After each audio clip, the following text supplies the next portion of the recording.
عسلامة ومرحبا بكم من جديد. اليوم باش نشوفوا مع بعضنا طريقة تحضير الزوزة. كيفاش باش نحضروا الكراميل، كيفاش باش نحضروا العجينة، طريقة تركيب الزوزة، التزيين، المراحل الكل لوين تحصلوا على باكو فيها زوزة مزينة مريقلة حاضرة للاستعمال. الوصفات نتاعي راهي وصفات ناجحة نخدم بها نبيع بها في الحلو، مجربتها وجربوها وتترحموا على والديا. وهذاك هو، ما تنسوش اللايك والاشتراك في قناتي باش توصلكم كل حاجة جديدة، وخاصة تو باش نبدأ بالتحضير الكراميل. اللي يحب يحضر على بقية المراحل ما عليه كان يشترك في قناتي. ننصحكم اشتركوا وتوصلكم كل حاجة جديدة وحاجات سهلة وفي المتناول. تو المرحلة متاع تحضير الكراميل كما تشوفوا عندنا حكة نستلي لهنا فانواز، وعندي لهنا كسرونة فيها الماء. هذيك باش نحط الفانواز في الماء وخليه يغلى مدة ساعة ونص باش يجي كراميل باهي، بين الساعة ونص والساعتين باش يجي كراميل يعني عاقد وباهي ولونه بني، يعني خدمة ممتازة. ما بقى لي كان نقولكم إلى اللقاء، وما تنسوش اللايك والاشتراك في قناتي. إلى اللقاء.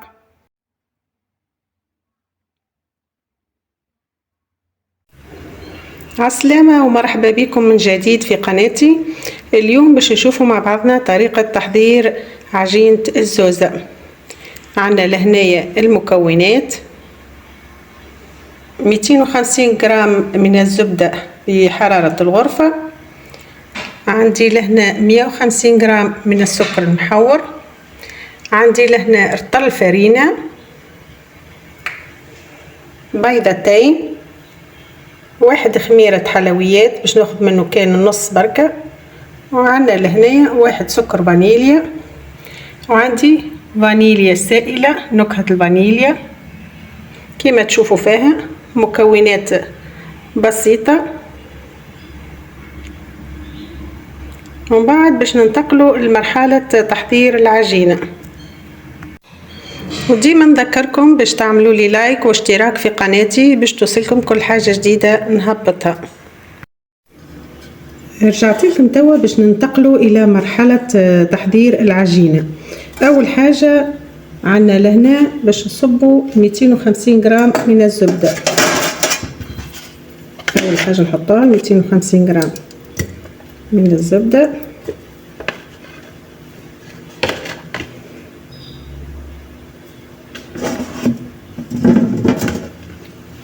نضيف عليها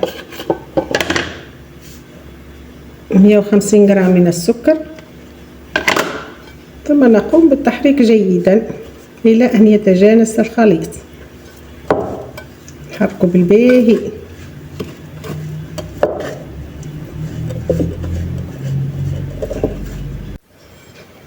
من بعد حركناهم بالباهي وتحصلنا على القوام هذا، توا باش نضيفوا بيضتين،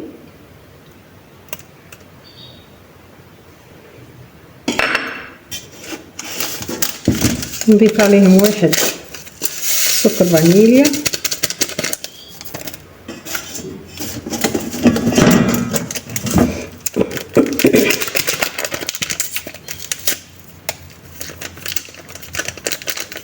نصف باكو هذايا تاع خميرة الحلويات، 5 جرامات تقريبا، 5 جرامات.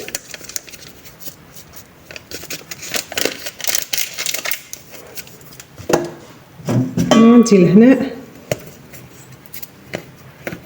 نكهة الفانيليا، قطرات من نكهة الفانيليا.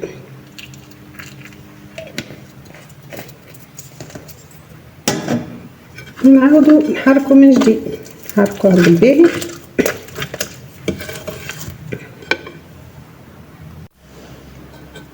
بعد حركناهم بالباهي المكونات، شنو اللي بقالنا توا؟ باش نضيفوا الفرينة.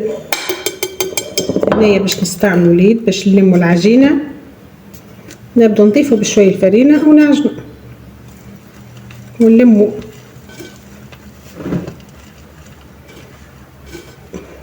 هي الكمية المناسبة هي رطل الفرينة.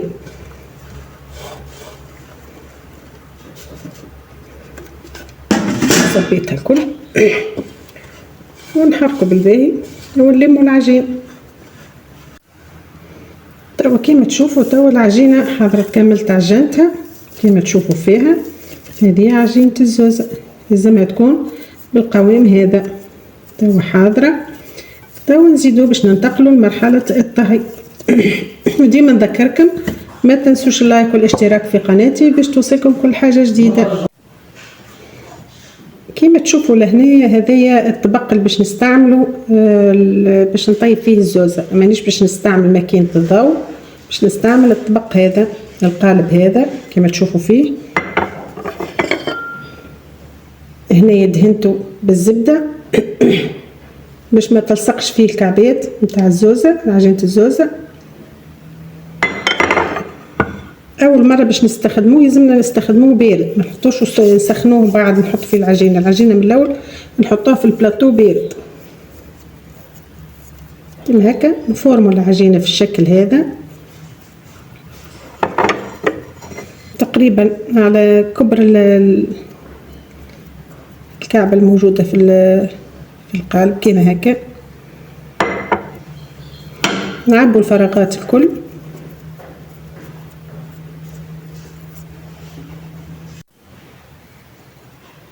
توا كملت عمرت الفراغات الكل كيما تشوفوا فيه كيما هكا. توا باش نسكروا لهنا حطيت الطبق على الغاز كيما تشوفوا. نحاولوا نقرصوا عليه ديما من فوق كيما هكا باش كعبه الزوزه تتفورم كيما تشوفوا. شويه عجينه يطلع خاطر يمكن العجينه جت اكبر من الفورمه شوي. ونقلبوه على الشيره الاخرى باش تطيب من جهتين. ديما نذكركم ما تنسوش اللايك والاشتراك في قناتي باش توصلكم كل حاجه جديده. وصفاتي سهله عاديه بسيطه وناجحه. ديما الكعبات الواله ما يتخدموش ما يجوش باهين خاطر او مازال البلاطو مازال مسخونش بالباهي. وكي يسخن تبدا فيسا طيب تولي سهله الخدمه. كيما تشوفوا لهنا حاولوا نشوفوها من داخل كيفاش مازالت ما طابتش بالباهي، لازم تحمر شوي. العجينه ياسر مره اخرى نقصوا شوي العجينه اللي تنحطوها في القالب من داخل. كيما تشوفوا لهنا ديما الكعبات الوالا مش تيجونا مرقلين بالباهي، يجوا لاصقينك شوي. نحاولوا نحوهم بسيسه. هذه المره الاول من بعد راهو باش تجي سهله في ساعه تولي الكعبه تطيح وحدها مجرد نقلب.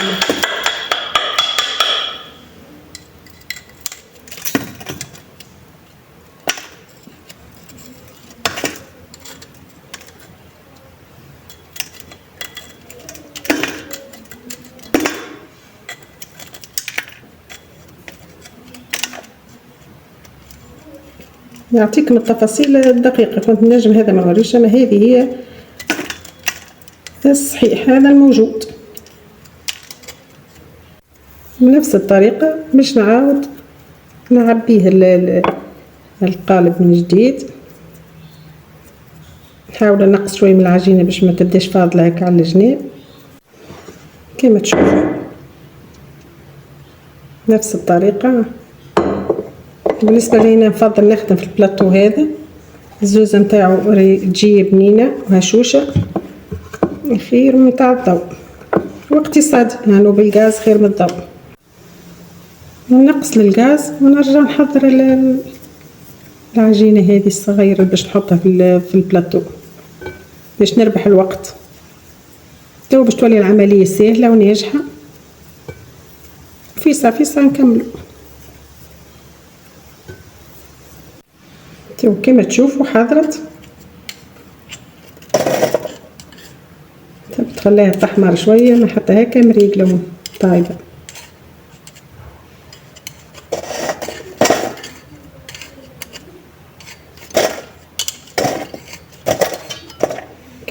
ديما هذه نرجعوها على الغاز تسخن حتى الوقت اللي باش نحضر فيه العجينه ونحطها في البلاطو في البارتي الثانيه نتاع البلاطو هذه يكون على الغاز. نقصوا الغاز خلوه فوق الغاز يسخن. توا كملنا العجينة الكل خدمناها كما تشوفوا. توا العجينة الكل خدمناها صحيح. هذا هذا القالب اللي خدمت به. نصيحة هذا ما يلزموش يتحط ديريكت في الماء، لازم نخلوه يبرد ومن بعد نحطوه في الماء باش نغسلوه. هذه الزوزة اللي تحصلنا عليها.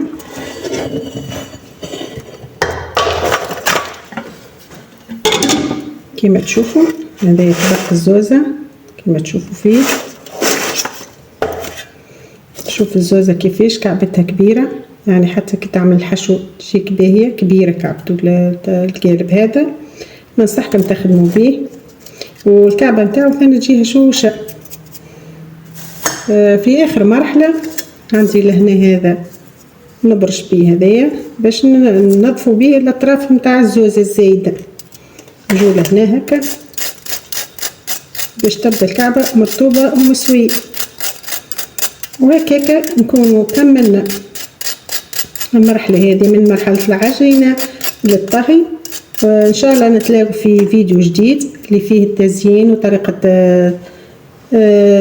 تركيب الزوزة الأشطار كيفاش نركبوها في بعضهم نزينوهم بالنسلي.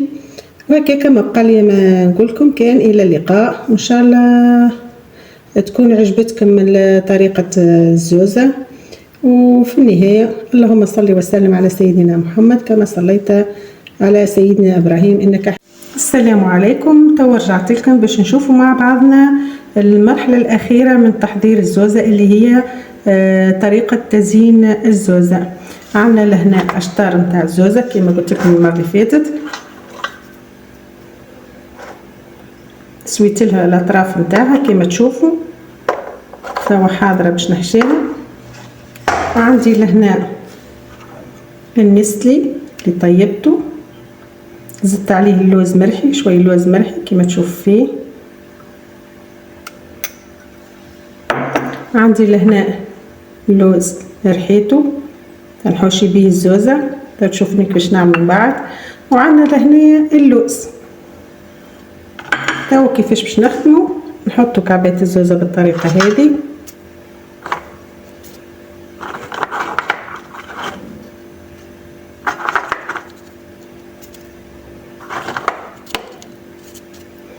هكا تجينا اسهل العملية.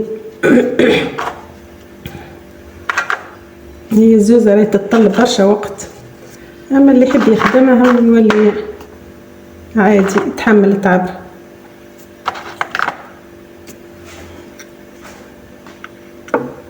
هكا كما تشوفوا كما هكا.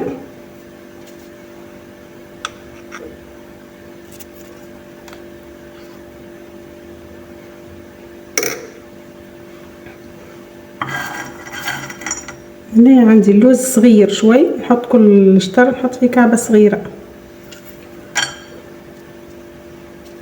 نسكرهم كما هكا. نحاول نحشيها شوي باللوز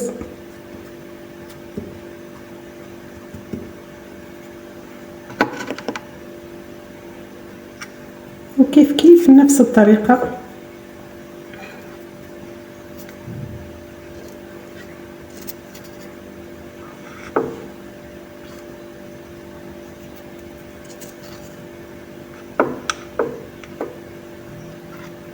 ديما نذكركم ما تنسوش الاشتراك في قناتي ما فيها باس، وانتم تتفرجوا في الفيديو تعملوا لي لايك واشتراك، وهكاك تستفيدوا انتم من وصفاتي. وصفات سهلة وبسيطة تنجموا تطبقوها.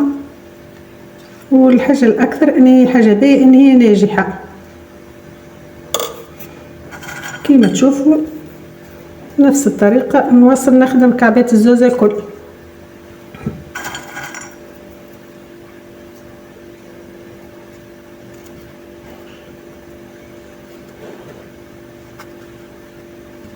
نصففهم لهنا. الصيني عندي صينية نصفف فيها وهيك نواصلوا الكل نخدمهم بنفس الطريقة. كما تشوفوا لهنا كملت خدمت هالزوزة الكل. شوف الكعبات محلاهم، ما نحكي لكمش على البنة هشوشة معبية بالنسلي. ما تنسوش اللايك والاشتراك في قناتي. وثم حاجة نحب نحكي في الاخر عليها، عندنا لهنا البقايا اللي تبقى لنا من الزوزة، كل الاطراف اللي نحناها من الزوزة. ان شاء الله في الفيديو القادم نشوفوا اش نجموا نخدموا بهم كعابر ولا المهم نشوفوا في الفيديو القادم ان شاء الله. وتوا ما بقى لي كنقولكم الى اللقاء.